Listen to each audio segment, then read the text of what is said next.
Nació en una sociedad cerrada y subyugada por la religión. Sufrió sus maltratos en carne propia. Escapó, levantó su voz contra el fundamentalismo y la opresión religiosa y contra sus cultores y promotores. Por eso hoy vive amenazada. Una mujer valiente, excepcional, libre, imperdible. Nos viene a dar la otra mirada. Número 10, enero 2019.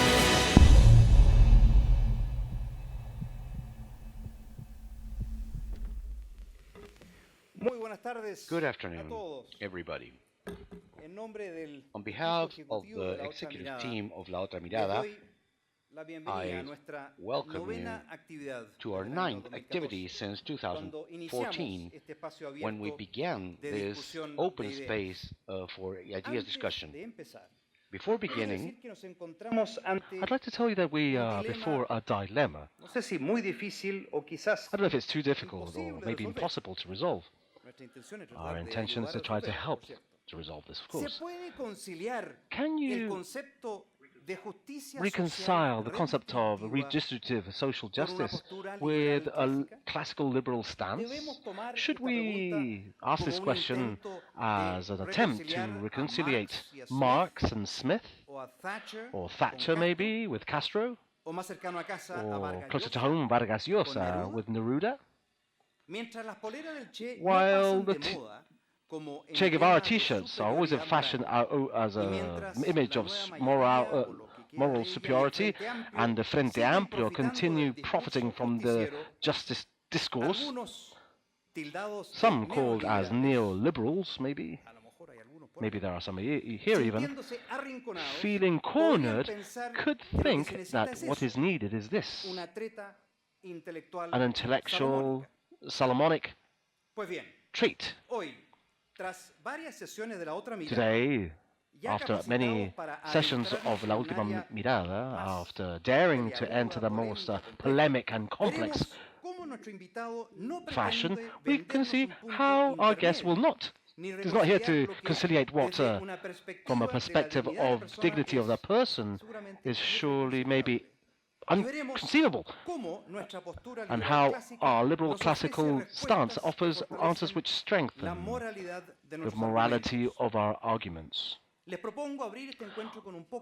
Let's talk about the past a little bit, and of art, the conditions of life of people and social facts and political facts as objects or subjects have been present along the intellectual history and artistic history of humankind. Poverty and its consequences have used up a very relevant position, especially in certain eras. For example, the miseries and precarious lifestyles were represented as a vivid place in European paintings of the 19th century, suggesting that it was considered important by the artists and by the society as a whole. In 2002, the authors Harold Chapman and Mackenbach wrote an article called Poverty and Painter, Representations of 19th Century Europe. In this, they developed 6 categories of images: sin and charity, precariousness of living of households and despair, working conditions, famine, crime, and risk of the lifestyle risks, diseases and death, revolution, and visionary societies. So that's how they painted. Van Gogh, Daumier, Milch, Blake, Millet, and Goya painted many of this, and there were constant ideas like partnerships between, or associations between disease and poverty, the lifelong sentence of living in miserable conditions, industrial expansion and terrible working conditions, and charity as a relief. What I'm trying to say is that beyond precisions and moral sensitivities of artists, the conditions of life during the 19th century, and before this as well, was pretty different than these days. I take the specific example of Europe, because it's very difficult for us to imagine how countries which are very much developed and prosperous, with such a high elevated quality of life, some more than other, could be the scenario up to not long ago even, of such extensive lacking, or unless the rich people's households, where many of these commodities don't even exist. This graph of the hockey stick, which many of you maybe have witnessed before, is a way of showing how we used to live in ancient times as human civilizations in general. It was through a long time in mankind. It was basically a miserable lifestyle. Richness started, or wealth started only to increase with what is the Industrial Revolution. What we have experimented during the last 2 centuries, and even so in the recent decades, has been simply amazing. I could give you some information on the reduction of poverty and famine and how the expectations of life expectancy has doubled. But let me just deliver just 2 images now. Even though with all the oscillations of everyday life and with differences between countries, the global middle class has emerged as ever before. A report from the Brookings Institution last year, a think tank, one of the most prestigious think tanks in the world, they estimated that at the end of 2016, 3.2 billion people will make up this world, or this middle class. Half of the worldwide population. If we take their figures during the next decade, we could be witness to the fastest expansion in history at a pace of 150 million people per year. If we continue like this, the majority of the world will have lifestyles of middle class or over middle class, upper middle class status. Another figure which is impressive, half of mankind is connected to internet. We are talking about an invention of only 27 years old. These days, in fact, we are concerned with how to connect ourselves to or log on, or log everybody else who lives on this planet. The Israeli historian Yuval Noah Harari, author of Homo sapiens and Homo Deus, says that we overcome hunger, famine, and war. Today, we're seeking immortality, happiness, and divinity. So what is all this due to? 2 important intellectuals, which we have had here as guests, explain in their own way and from their own point of view that this is given due to evolution of ideas, institutions and values. Ferguson talks about and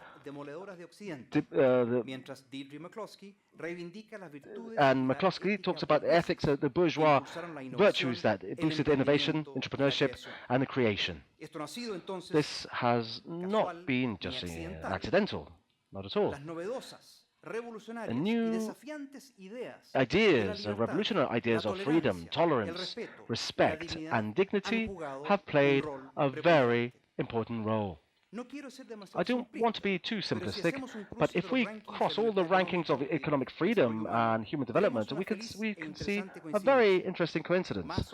More or less the same countries that are in the first 3 of the freest tend to exhibit the best performance of human development. Enough suffice to say, I don't think so. But if we expand the observation to the indexes of globalization, for example, competitiveness, facility to do business, democracy, transparency, and so many others, we'll see a similar picture with a suggestive pattern. Hong Kong, New Zealand, United States, Denmark, etc. These same examples, which are repeated, and they have the best results in human development, even our countries included. The market economy, also liberal democracy, tends to appear as a constant in those points of the map where people live better, and their absence is characteristic of those countries where the situation is less attractive and promising. Migration is very much linked to this. Remember part of the message of José Ramón Valente in his book that he published in 2015, The Rebellion of Common Sense. In practice, people know more about economy than they believe, what is thought. Beyond what they say or what politicians, intellectuals think or say, people, in their everyday life, they exert an enormous critical capacity to judge and to know what works and what doesn't work.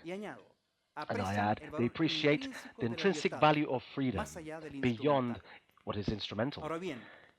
What happens now where in countries of good situation, like even rich, even prosperous and free, we see manifestations and protests so intense, fear and social tension as well included there. What happens in a society where the market and freedom seem to have foreseen so many benefits? At the same time, where there's so many manifestations against it, there are many possible explanations. But I want to remind you the social psychologist Jonathan Haidt, who was here last year.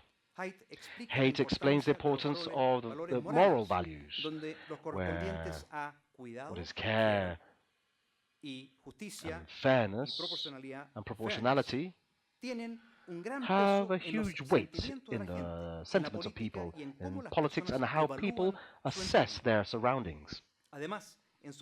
Also in his books, The Hypothesis of Happiness talks about the adaptation process. We tend to adapt ourselves to the bad and good situations.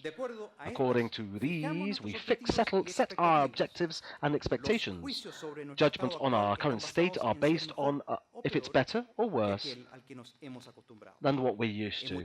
In many prosperous countries, and in Chile we also see this, I believe that our new normality has set us expectations which are even higher.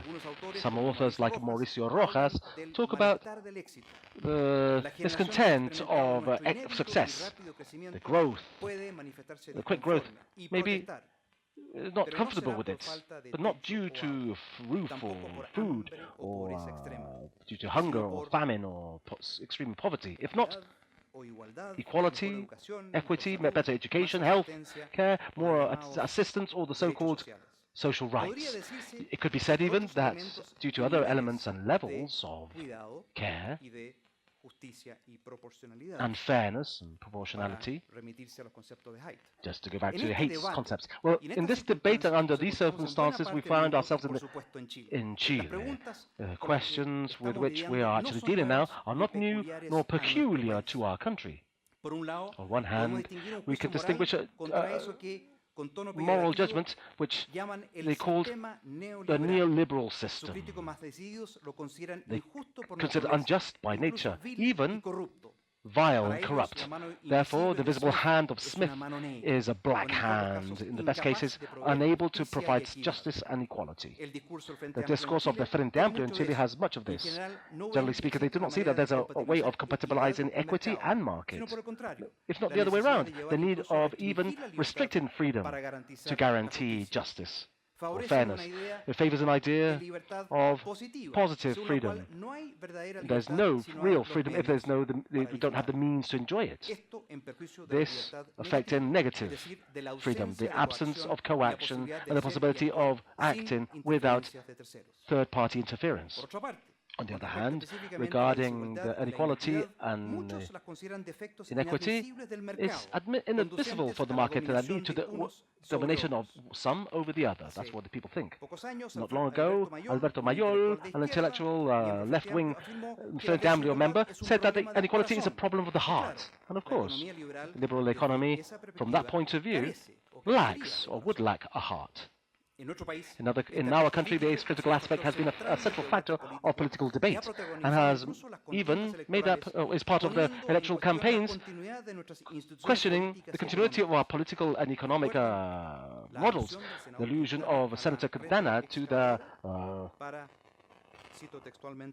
go back to destroy all the foundation of the neoliberal model. The previous reasoning is very clear and distinguishable. Nevertheless, within neoliberal or liberal thinking or currents that are accepted in the market, even though they're with certain reservations, or seek to compatibilize elements, another world is open. There is another complex debate in the matrices, whether it be in the philosophical and political ambient, and with concepts which are used in a very confused manner or overlapping amongst themselves. On the one hand, politically speaking, we go through the discussions on the third path on social democracy, especially in times where very much in vogue we had Tony Blair, for example, as an international symbol of this. In Chile, Ricardo Lagos, with his idea of growing with equality, is associated to this current as well, even though many doubt, and even they point him out as the most neoliberal of all the concession democracy here in Chile.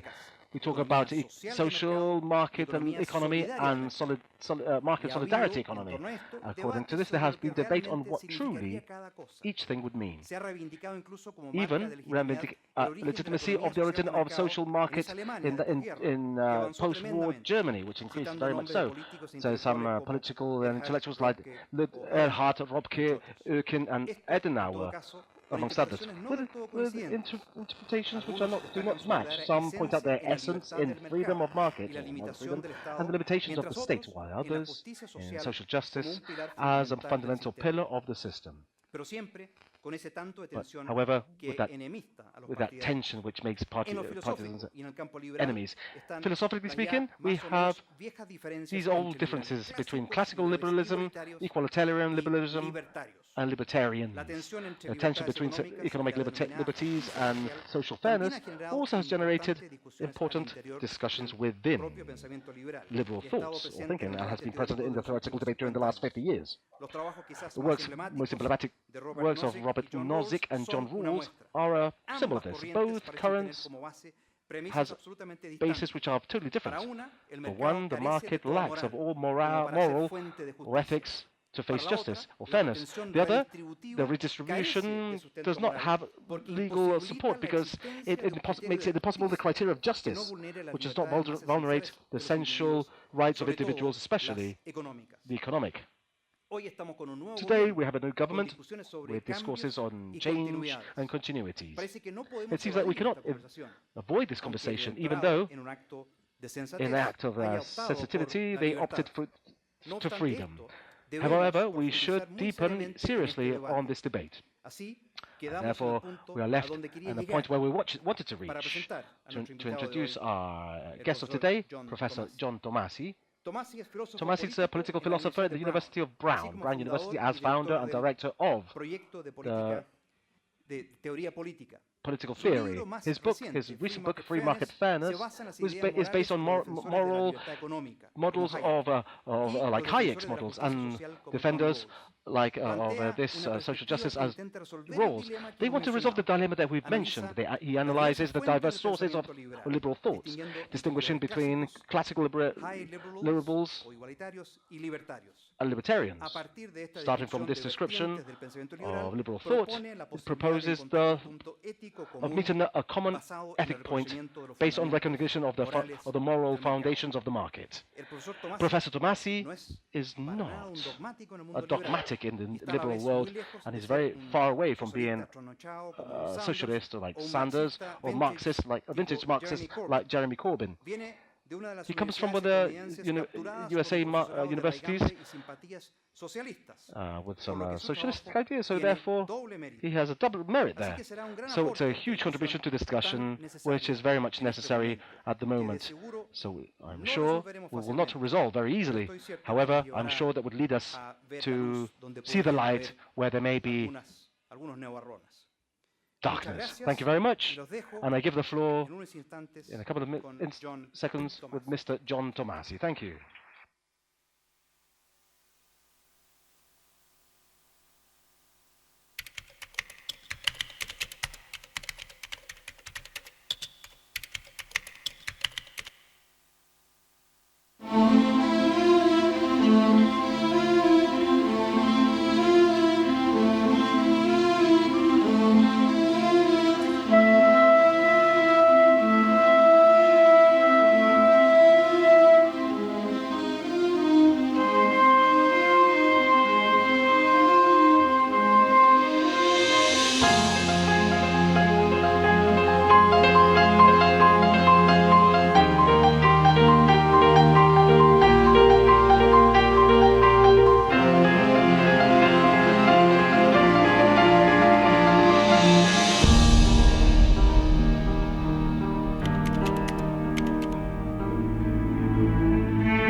Good evening.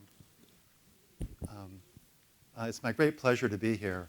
I enjoyed Nicholas's panoramic account of where we are and where we've come from.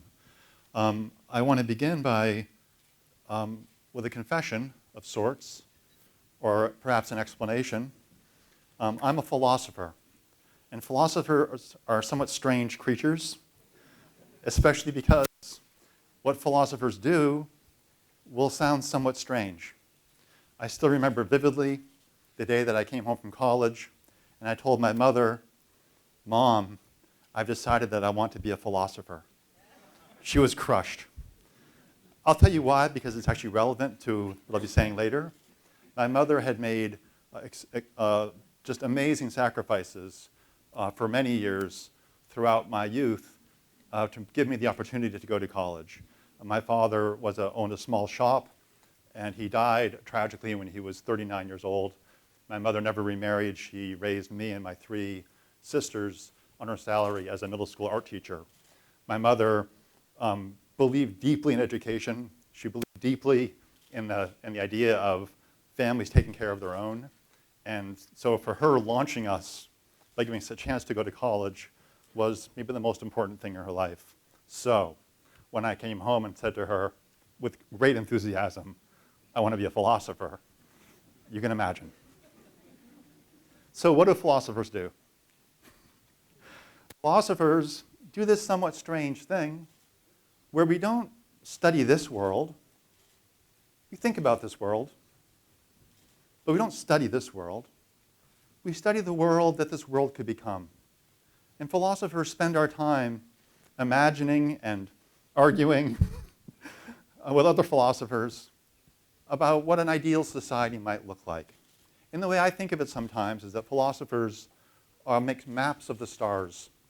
It's a little grandiose, but that's kind of what we do. We make star maps. We try to point out constellations of an ideal features of a society that we think would be just and worthy of human beings to live in. So philosophers develop these ideas, these ideal societies, imaginary, strictly imaginary, because we hope, I think not vainly, that when the ships of state set sail, especially in democratic times, the citizens or the politicians or the political parties that steer the ship need something to guide them by. They need some star to help them steer, to know which direction the ship of state should go. The problem we face today, I think the central problem from a philosophical perspective that we face today, is that we have in the stars and the skies above us, the stars that the philosophers point out, 2 rival conceptions of an ideal society. And these conceptions, when I say they're rival, I mean they're in different points in the sky. And to steer toward one seems ipso facto to mean to steer away from the other. And I'll describe the two stars, the 2 constellations, just briefly. On one side, the left, there's a series of philosophers. I'm using John Rawls from Harvard, who wrote a great book called A Theory of Justice in 1972. And in A Theory of Justice, Rawls develops a theory of social justice. And Rawls is very indebted intellectually to Rousseau, Karl Marx, we could add. There's a whole group of sort of left thinkers who advocate social justice. And their idea, the idea of all this group on this side, the people who point to that constellation and who insist that that be the constellation to which ships should steer and to which citizens should have their allegiance, the common idea is something like this. They say community is first. The wealth we see in our society is social wealth. It's the wealth of all of us. So when we ask what the government should do, the government should, on this conception, be fundamentally concerned to see that the social wealth is spread across all of the society. So they advocate a government of very expansive powers, especially in the economic realm, because they think the government needs to collect or monitor or control the passage, the movements of wealth, and they intentionally redistribute it in ways to try to achieve an ideal of social justice. And that side, from this perspective, they don't care much about economic liberty, or perhaps they're hostile to economic liberty, at the extreme versions, for example, with Marx. So we have on the left a theory, an ideal, that says economic liberty, not so much. Social justice, yes, all the way, the imperative. Across the way, on a different part of the sky, there's a different ideal.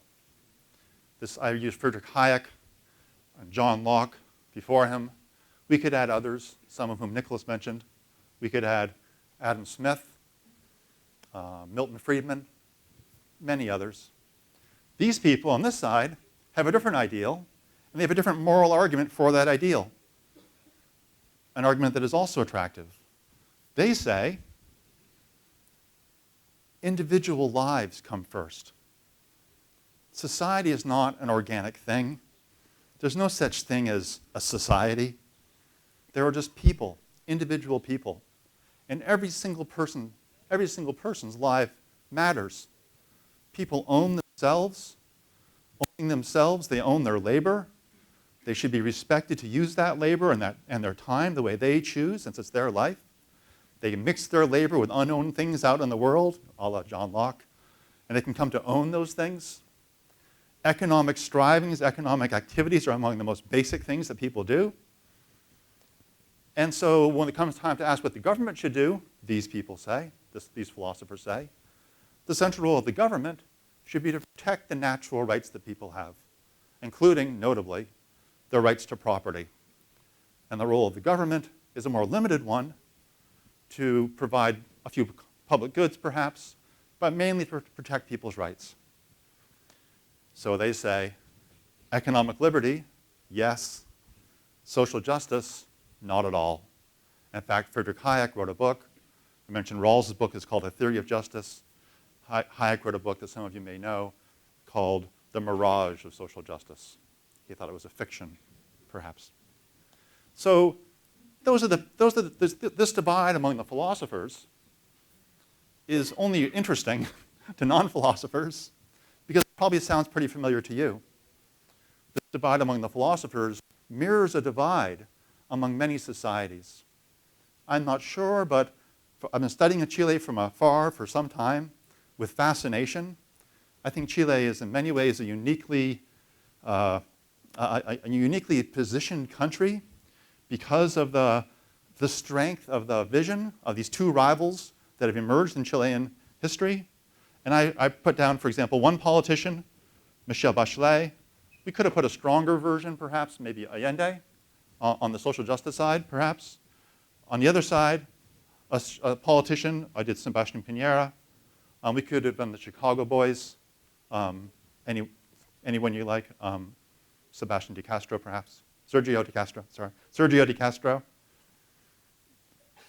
And when the politicians of various parties get their hands on the wheel of the state, of the ship of state, it's natural that they will turn it towards justice.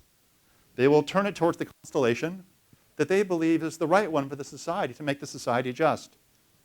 But if we have this division among ideals of justice, and we have a society like Chile where these both ideals seem to be alive, you have a course of journey that looks like this, and then like this, and then like this, and then like what? So we're faced with this dichotomy, social justice or economic liberty, democracy or capitalism, community or individualism, fairness or free markets. I'm interested, and I've been thinking and working on an idea that's still a new idea, and I'm not there with it at all. And maybe some of you will be able to help me understand it better, because I'm still working it out. But I'm interested in the possibility, the philosophical possibility, that there might be a different constellation. Not a compromise between the two existing constellations, but rather a separate constellation which rejects some bad, erroneous aspects of each of the existing constellations, but affirms a great moral insight within each existing constellation. And on the left, we're familiar with the idea of social democracy. On the right, we can call it libertarianism if you're a friend, or neoliberalism if you're an enemy. What I'm interested in is the possibility of a kind of hybrid ideal that I call market democracy. And the idea of market democracy, as I'll explain, is to try to ask ourselves, is there a way to work out an ideal that societies could, if they chose, steer themselves toward, that says economic liberty? Yes, strongly. Social justice? Yes, foundationally. Is that a possibility? This idea, this conception of social justice, this conception of justice or social justice, begins with the idea, I mentioned that on the left, they begin with the idea of community first. And the libertarians begin with the idea of the individuals first. Market democracy is based on an idea of the society as being a community of individuals.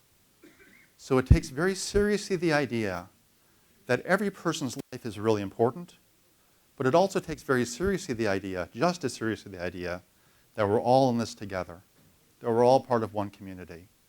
And one way to sort of cash out what I mean by that is that I think from a market democratic perspective that I'll be describing, every person, every citizen has the ability to see the world from 2 points of view. We can see the world from our own eyes, and we can pause and perhaps look at our own lives and recognize that our life, each of our lives, is infinitely important. I actually think that we do that too seldomly, that we should take our lives more seriously than we do, and we'd have a better world if people took more time to pause and to think about how incredibly precious this opportunity of being alive is. But the first perspective, as I said, is the one where each of us can think to ourselves, you know, my life is important because it's the only life I have. It's natural, if you pause, which I hope you'll do, if you don't do it regularly, and think about how important your life is, how meaningful your life is. It's natural, if you think about that, to then look at people around you, each and every one of you, and think to yourself, that person's life is important too. That person's life is just as infinitely important to her or to him as my life is to me. After all, it's the only life that that person has. From those two ideas, those two moral ideas, I think you can start working out a theory of justice that takes economic liberty seriously and takes social justice seriously. And I'll just say a few words about both of those things, and then I'll end and we'll have some conversation. Am I okay for time? It's okay? You'll tell me? Okay. So, the way I think of it, I think the existing philosophical gladiators each got something right and each got something wrong. And I want to try to emphasize the good part in each of the existing gladiatorial viewpoints. First, regarding economic liberty. By economic liberty, I mean liberties of owning, the right to own private productive property, say to start a business. It also means, I also think when I say economic liberty of owning, I'm thinking of the right to have income, to hold your income, to decide whether to save or whether to spend. I also think of economic liberties as including liberties of working, the right to decide which career you're going to follow, whatever your mother thinks. Also, I think it includes thicker things like the right to decide for yourself what percentage of your life and each day of your life you're going to be devoting to your career, and what part of your day and your time and your attention and your love and your desire you're going to be devoting to other things that are not part of work. It also means, I think, that one should have the right or has an interest in being able to choose for oneself how many hours one decides to work, and also perhaps what wage one's willing to accept for one's work. That's what I mean by economic liberty. Now, there's two ways to think about economic liberty. The Chicago boys, Milton Friedman and many others, did us a great service in pointing out and developing theories, Hayek probably especially, and developing theories about the instrumental importance of economic liberty. That is, they pointed out the economic benefits that will be produced by a society that takes seriously economic liberties. They use markets, allow us to use information very efficiently, local knowledge, for example, in Hayek's case. And markets allow us to take existing resources and steer them in the most effective directions, perhaps, the most productive directions. So there are lots of instrumental values to economic liberty. But what I want to emphasize, which is something that they sometimes touch on, but they don't quite really get it, but I think it's actually the most important part of economic liberty. The real deep value of economic liberty is the moral value of economic liberty. That is, as I see here, the intrinsic value of economic liberty. Part of that thing I said before, that part of that process about us recognizing that our life is important and setting ourselves on a course of life that's truly ours, a big part of that process, I believe, is structured and made up of economic decisions. People often express who they are. They decide the kind of person they're going to be by the decisions they make about working and saving and spending. I mentioned my mother before because she did that. My mother's life had lots of different aspects, but a central feature of what makes her who she is, what made her the person, the woman that she is, was this decision she made early on to live very simply, which I wasn't very happy about as a kid, to live very simply so that we'd have the chance to go to college. She made that choice, and it defines one of the great it probably was the great project of her life, that economic project.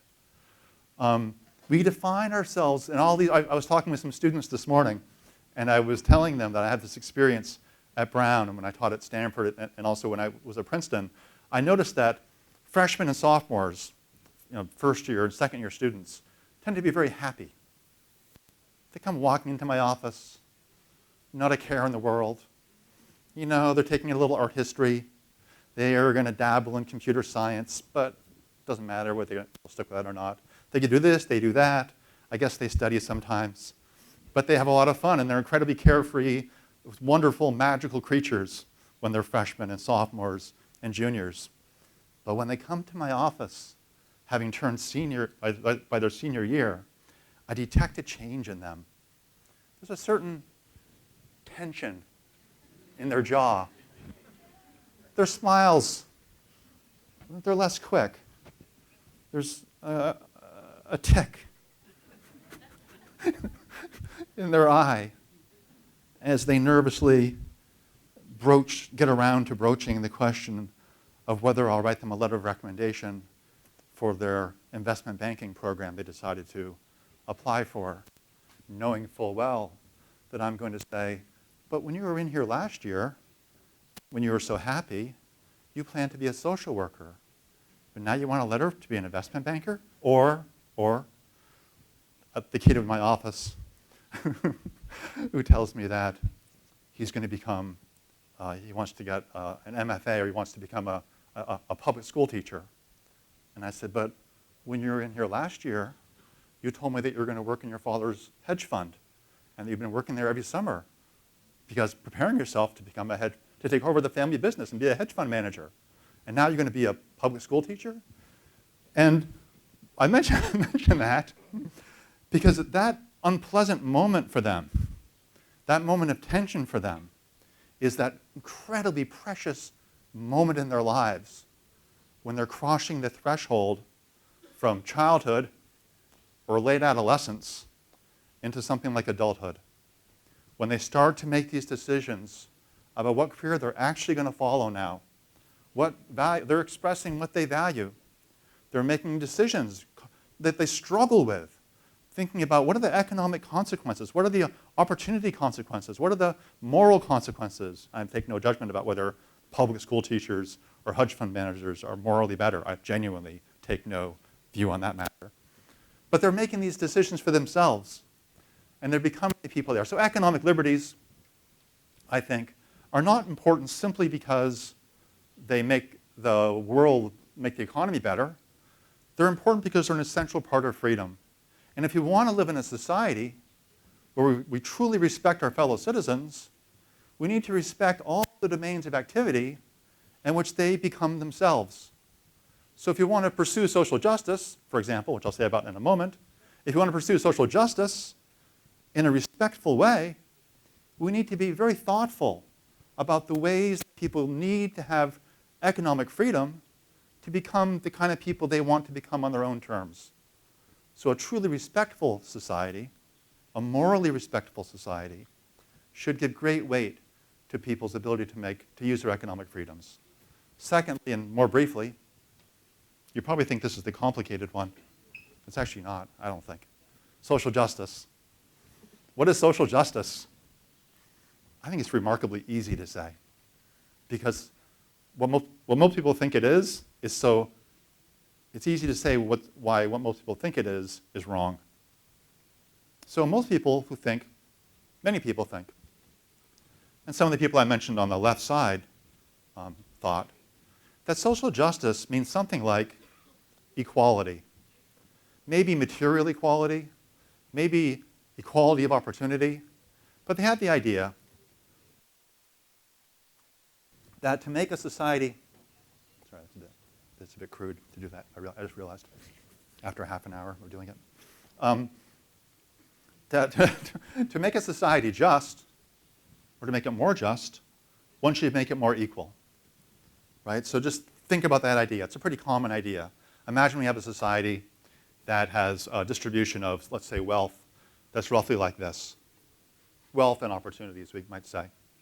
And now, on that theory, that social justice means equality, how do we make the society more just? Well, we make it more equal. So insofar as we make the society more equal in its holdings, we're making the society more just. That's not as simple as it sounds, but if that's the theory, then we have to hold ourselves to that theory and accept the consequences that come with it. So, for example, you probably can expect what I'm going to do right now. Imagine the society, and now someone says, let's make it more just. We make it more just, and people are getting poorer, but notice my fingers are getting closer. They're getting closer still. I can go right down onto the ground. Well, you can't see it anymore, but my fingers are really close right now, and everyone in the society is really, really poor, but they're all equally really, really poor, so they're all really equal, so this must be a really super just society. That's got to be wrong. So social justice can't be about equality. It has to be about something else. When people talk about, when they feel attracted to the idea of making society more equal, they actually don't care about the society being equal. There's some caveats we could add there, but just for now, just leave it in the simple form. What they really care about is the poor. And they think that by making society more equal, you help the poor. That means what they really mean, what they really care about, and what they should care about, and what we all should care about, is the poor. We should care about not equality, but what I'll call priority. So now imagine two different societies, that two different institutions, two different ideologies in place that generate distributions over time. One of them creates a distribution kind of like this, like I said before, fairly equal. The other society, though, let's say, it generates a distribution that's unequal, like this. On the priority approach to social justice, we don't ask relational questions about the top and the bottom in the society. Instead, we focus our attention on the poorest, weakest, most disadvantaged people in our society. We ask, how are the poorest among us doing?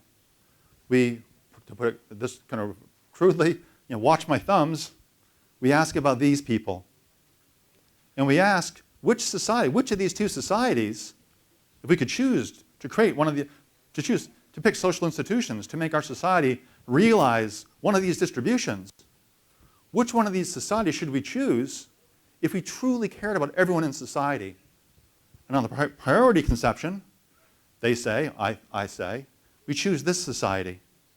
We accept, let's say, some inequality because what we care about is the most poor.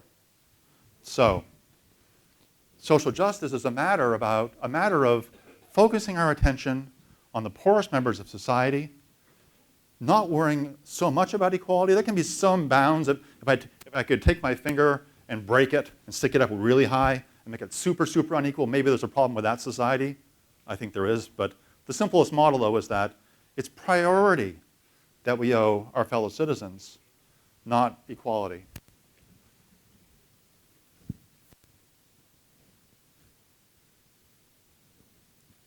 So where are we?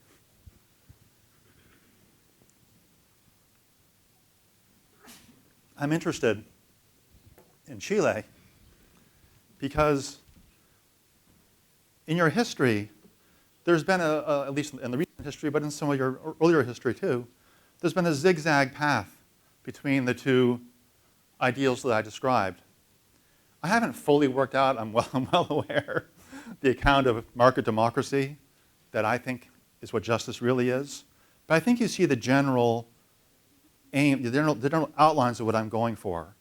I'm thinking about a society that is committed absolutely to the idea that in a decent, just society, no one should be left behind. There should be no class of people who are dropped off, who aren't part of this social process. In every society, in my society in America, in your society in Chile, that is the case now. There are whole swaths of people who are not genuinely involved in the society. Lives, precious lives, that are not being fully developed. Opportunities for their geniuses out there, undiscovered, who will never be discovered, never even be heard from, living in slums and in poverty, maybe illiterate. We owe all our fellow citizens the chance to be authors of their own lives, the chance to be people who can stand up and live a life that's valuable to them. And at the same time, when we do that, when we accept that commitment, accept that great insight, which I think is a great insight from the left, that great service, that great moral service that the left has done us, we have to recognize, we can't lose sight of the fact that economic liberties are among the most important parts of personal freedom. That if we want to create a welfare program that realizes our concern to leave no one behind, we have to be extremely mindful of the importance of personal freedom to people, especially in the economic realm. And regarding the Chilean case, as I was saying this to some students this morning, and I'll say it the same way to you, I think part of the question is, first we have to decide what's the most attractive form of society. Is it the community one that says social justice, yes, economic liberty, no? I don't think so. Is it the orthodox neoliberal one that says economic liberty, yes, social justice, no? I don't think so. I think it's something in between but also higher than either of them, a mixing of these two ideas of economic liberty and social justice. And then the question, if some of you come to agree with me that that's a moral ideal that a society should aim for, then the question is one of will. And how does a society that's divided and that's been raised to think that there's two different sets of stars, either you're with us or you're against us, the people who oppose you are your enemies, and you're two camps locked in struggle like that, how do we develop the broadness of mind, the breadth of heart that it would take for people to overcome that divide and find a way to truly work together to see whether these two important ideals can be made to fit in a functioning way within a society. I heard some years ago that there was a term of virtue among Chileans called convivencia, coexistence, seeing the other side. I don't know whether that virtue is still part of the Chilean mindset, but something like that idea, a willingness to be open to the other people, a willingness to not just wear the t-shirt of your team, but to take t-shirts off, put flags down, and actually think about what it would really mean to create a social world that expressed our concern for everyone, and especially the most poor, that might be the kind of thing that would enable us to rise above our pre-existing ideological commitments, to disappoint some of our old friends, as I've done, and work together to try to create a new idea of social justice. Thank you. I'll end with that.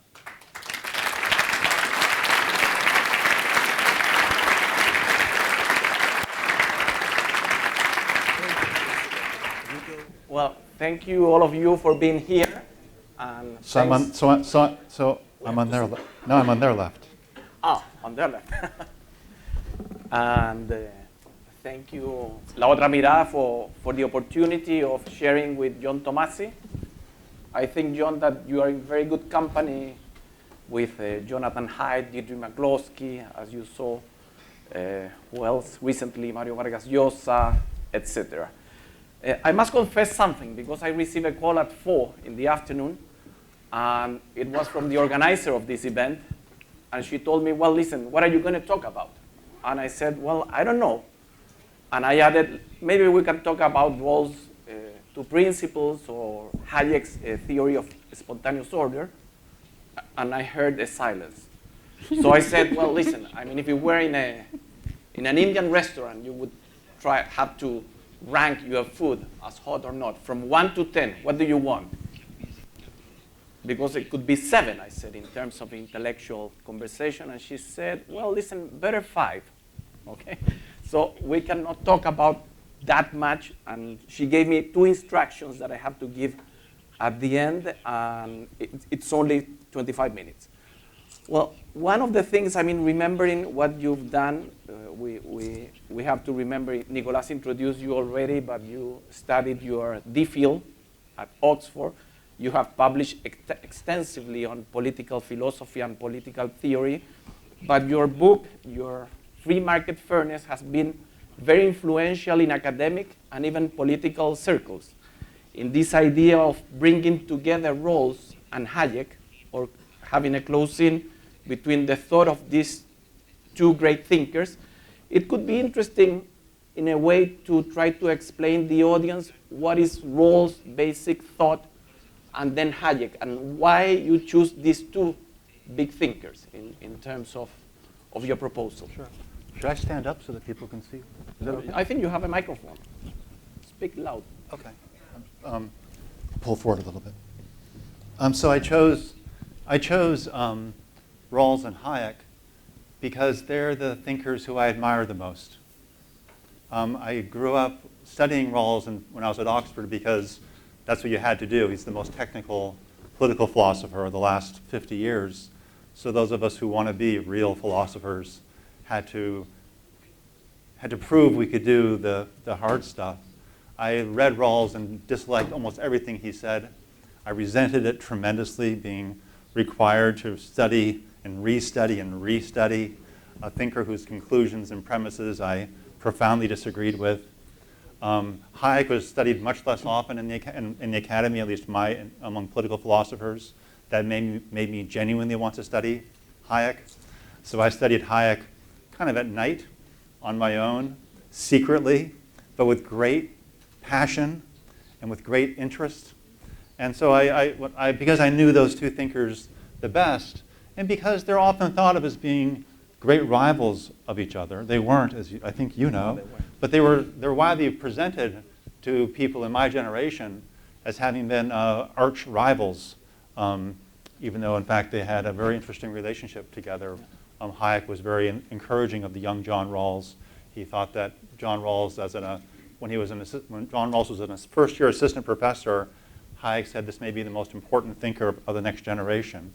And this is from a very devoted defender of the free market, aware that a new giant might soon be rising, who might might overthrow some of the things that Rawls thought was that Hayek thought was very important. So I think that that's why I chose them, because they were so central to the debate. And another detail I noticed in your book that you quote Milton Friedman only twice, related to education, and Hayek is extensively quoted along the book. I know. So, I mean, would you make a distinction between classical liberalism and libertarianism? How would you define that difference? Because I think that's an important issue. Well, I should say first that Milton Friedman was an extremely important person in my life. And he taught me something that was, it's an embarrassing story to tell you, but I'll share it with you because I think I owe it to him. I won a prize early in my career when I was just starting to think about political philosophy. I won a prize that gave me the chance to go to Chicago to meet Milton Friedman. And at the time, I was just beginning my studies of political philosophy, and I was extremely sure of myself.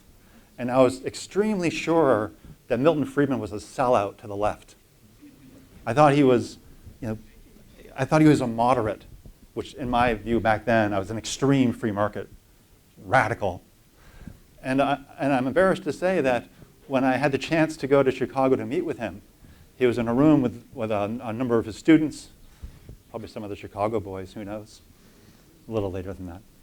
But I was rude to him, looking back on it.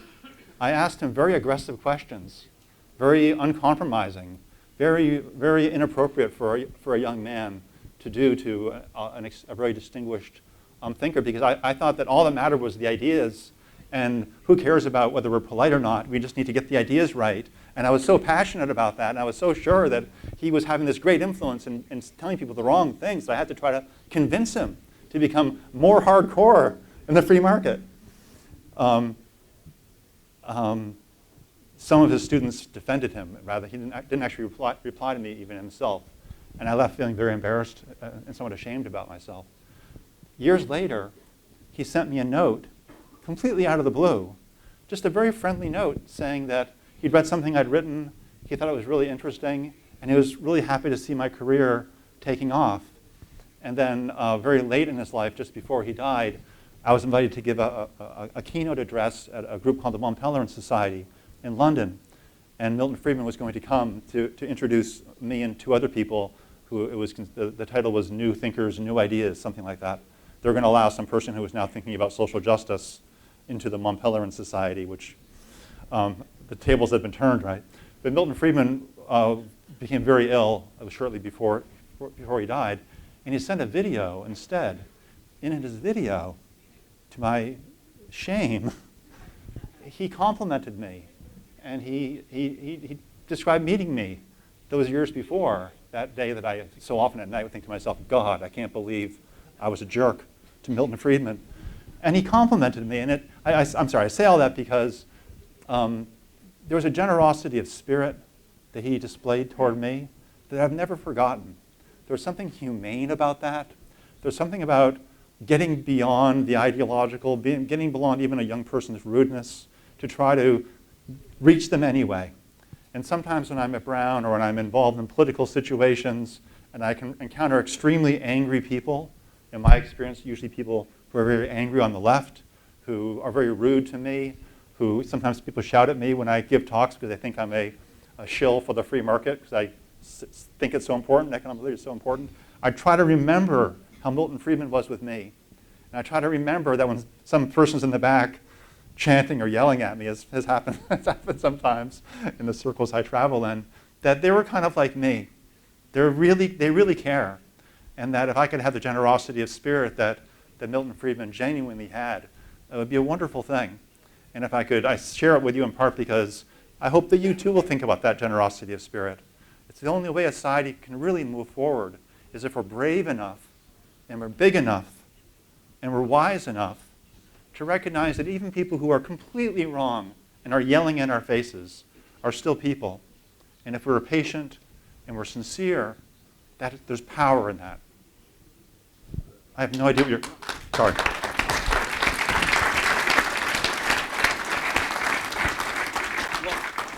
that testimony at the end of the day is something very common that they had together. Friedman and Hayek, they were very generous with their opponents or adversaries. And in all their writings and their engagings, they were like that. But coming back to, if you see any difference, what would you call libertarian against classical liberal in a sense? Okay, I'm sorry, I messed up. No, that's because so on the cover of my book, an economist named Tyler Cowen describes it as a book about libertarianism, and I appreciate Tyler Cowen saying positive things about my book. It's actually a book about classical liberalism, and part of my idea, kind of my bigger project that I'm working on, is I think that free market thinking became dominated, certainly for people of my generation, by very hardcore libertarians. I've been a hardcore libertarian, so I know what that's like. I know the world. I know the attitude. But I think if we think about classical, the deeper tradition, the true liberal tradition back in its beginnings, and actually what first got me interested in this stuff personally, Adam Smith, who I think of as the first true liberal. Adam Smith was obviously a genius talking about the importance of markets, but he constantly talked about the poor. Adam Smith talked so much about the poor that in his day he was criticized for that. Robert Malthus wrote a letter criticizing Smith, saying, would you just stop talking about poverty all the time? Let's just get back to talking about other parts of society. And that's really important, I think, to realize that there's a tradition within classical liberalism that's broader and prior to the libertarian extremism that is more flexible. It allows the kind of flexibility that I criticize Milton Friedman for, to allow for there to be some taxation, and not calling all taxation theft, allowing there could be an important role for the government. That it's kind of we're all part of a discovery, involved in a discovery process to see how a government can help people take tax money to genuinely help our fellow citizens without eroding on their economic freedoms. So classical liberalism, unlike strict libertarianism, is a more expansive doctrine. It's a more flexible doctrine. It's a doctrine that says we could pursue social justice perhaps with the help of government, but not strictly by having markets solve all their problems. In this kind of Aristotelian immediate virtues that you try to join social justice and economic liberty, and it was nice in your presentation because it was the girl pushing harder the economic liberty thing. I looked hard for that. Yeah, it was on purpose. And in that pursuit, what do you think in political terms? Because in Chile, Milton Friedman is very well known, as you are aware, and Hayek perhaps has been rather neglected in intellectual terms, although he had a big influence in Chile also. But how would you combine these two issues in real political terms? That's the. May I say something first about the woman pushing the... Yeah, sure. So that was very intentional, and I was really delighted. I looked for a long time before I could find the pieces that I wanted, because I wanted a woman to push the economic liberty. And the reason is that, I think I told you that I watched my mother, and I learned a lot from her about the importance of economic liberty. So I knew that, just as a way of, like I know anything in the world, knowing my mother, I knew that. But I didn't really start to understand the academic arguments for economic liberty until I stumbled upon feminism. And so I started reading, this is when I was in Oxford, also stuff I read at night. I started reading 19th century feminists. And these feminists said this remarkable thing. They said that, in different ways they would say it, but they would say something like this: women could be given all the gilded material means in the world. They could be given nice homes. They could be given the respect of having doors open for them. They could be given buildings. They could be situated in a beautifully crafted gilded cage with a swing that would swing quietly on whatever swing quietly on gears. They could be given a little seed container made fresh every morning when they woke up, so they could have fresh food and water. Women can be given all the gilded material means in the world, but if they were denied the chance to be part of the cause of that state of affairs, if they were denied economic liberties, if they were denied the kind of full equality of a citizen who wants to feel that they did something themselves, that they had a project that was theirs, then no matter how much stuff we'd given them, we disrespected them. And when I read those feminists, I kept thinking about the European social democracies. And I kept thinking about the idea of trying to measure the care of a society towards the poor in terms of the size of our social welfare programs. And I realized that that was missing something huge, that there's a kind of, this, like I put it negatively, I'll put it positively, that there's a missed opportunity. If we measure the size of our hearts by the size of our welfare programs, we're missing the opportunity to think maybe there's a higher ideal, an ideal where we try to empower people, respect people, give them the opportunities to stand on their own 2 feet, as women in the 19th century saw so vividly.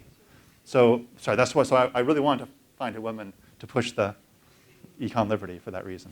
That's kind of an inside thing. I didn't expect to share that with you.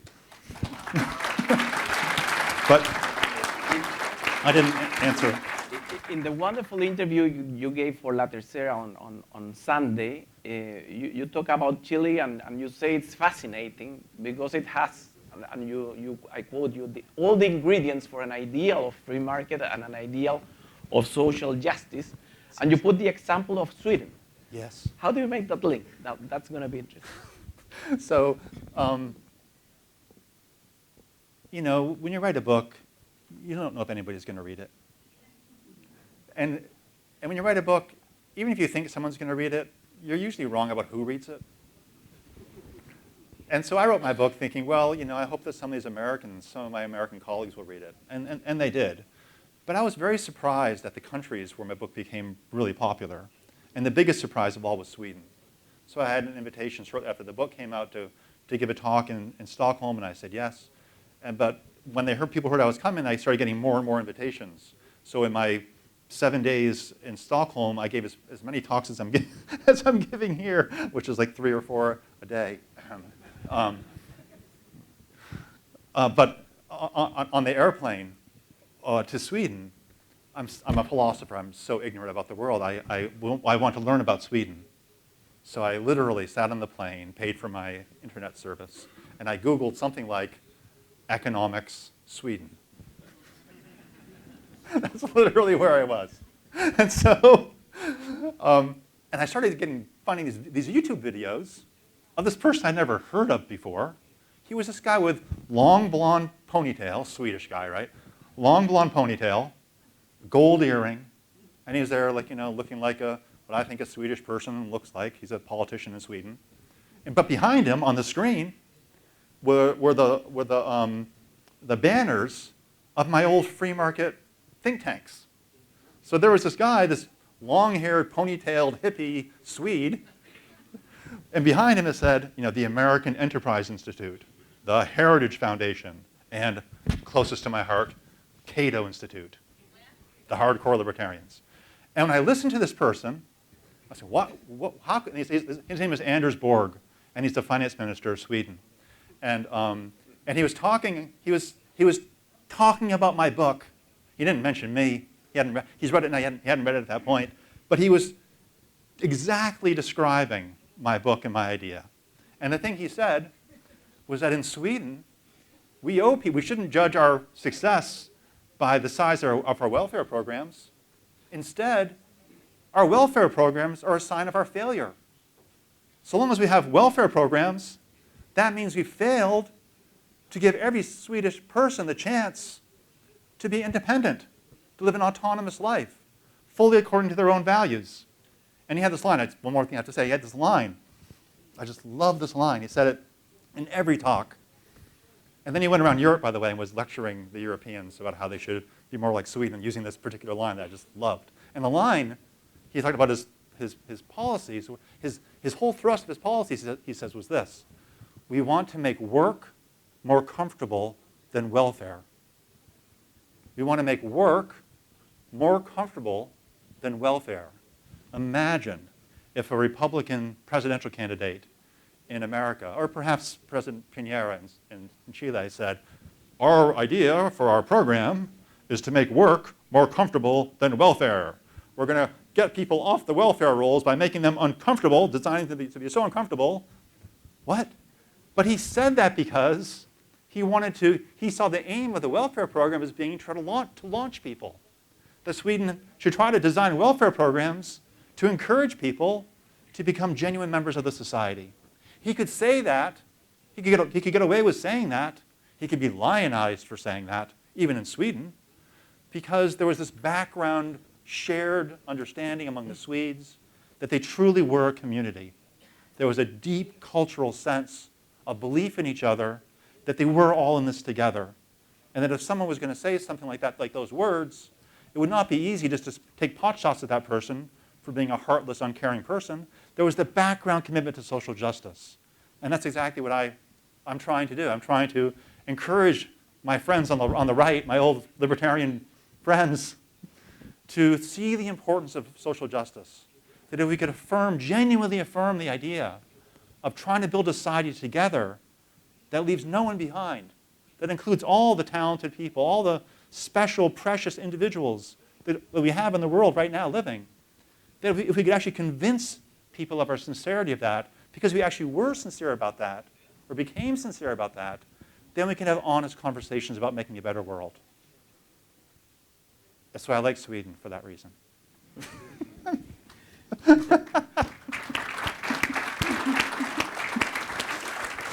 You mentioned, John, this idea that the state or the government ships moves to the right or to the left, and you gave the example of Chile, moving from Allende to the Chicago Boys, then Piñera to Bachelet, Bachelet to Piñera. How do you find, what do we need in order to find that combination between social justice? Do we need a sort of Smithian sympathy? How would you face politically that challenge? I think it starts with people like you and people in the audience, and with people like the students I spoke with this morning.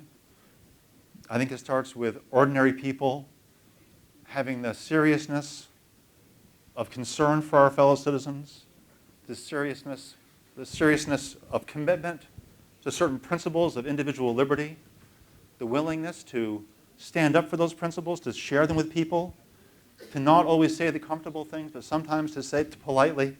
It's more powerful if you're polite, as I've learned. To politely say the uncomfortable thing. It means having a willingness to begin a conversation among our friends, among colleagues, among people that we can reach. Ideas, in the end of the day, I think do rule the world. We philosophers, like I said, we're weird. But there is something about, through time, these ideals are what move people. Political parties will play their games and do various things to try to get coalitions together.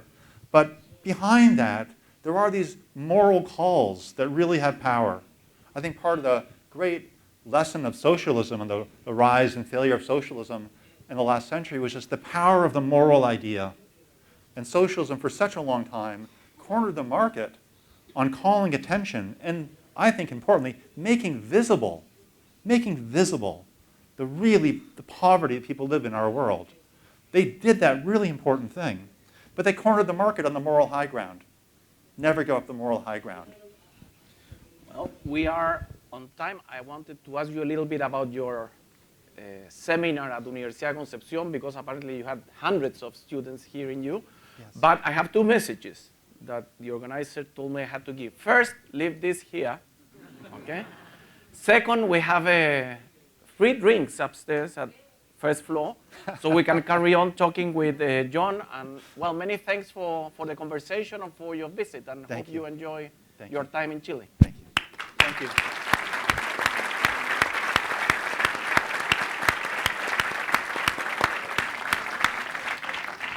We have free drinks. No, thank you.